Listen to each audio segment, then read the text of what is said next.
Monnasetilo yo sa tswang go tlhopiwa kwa Bokone Bophirima Nono Maloyi o ikuetse go ditokololo tsa lekoko go nna seoposengwe go netefatsa gore baagi ba profense ba neelwa thebolelo ya ditirelo. Maloyi o ne a neelana ka puo ya gagwe kwa khonferenseng ya ditlhopo ya profense kwa Rustenburg. Ka fa go je lengwe mogwetlhi wa gagwe yo e leng Tonakgolo ya Bushy Maape o amogetse dipholo tsa khonferense. Unity is not an event, it is a process, and as a leadership we will not achieve that unity alone. We are going to need these members of the ANC to be committed to a program of unifying the African National Congress in the province. This was not about me, this was about the ANC electing a leadership.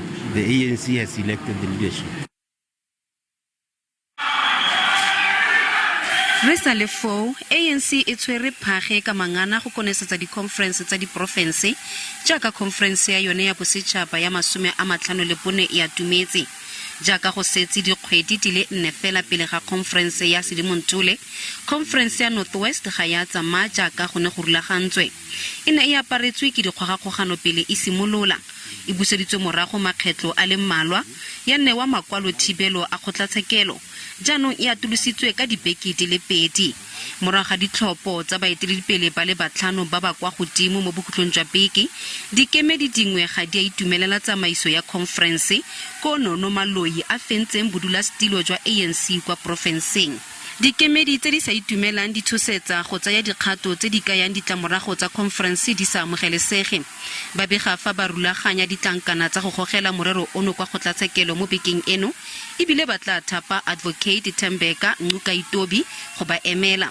Paul Sebego yo sa itumelang ebile a ne a gaisanela botlatsa Monnasetilo a re conference e tlhakatlhakantswe ke maloko a komiti khurutamaga ya bosetšhaba NEC ao a neng a rometswe go ba thusa.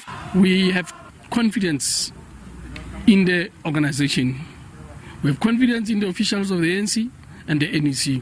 Where we are seated, we are very convinced that we have been disciplined enough to raise issues, and we are hopeful that this matter are going to receive attention if we really want to build a permanent and long-term stability in the Northwest Province. Morulaganyi wa NEC kwa Northwest Obed Bapela o dumetse fa a amogetse dingongorego tsa ba ba sa khotsofalang.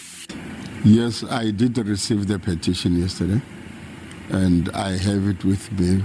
I'm going to deliver it to the ANC officials who are mentioned in the petition, the top 6 as we call it in the ANC, and then also to the NEC.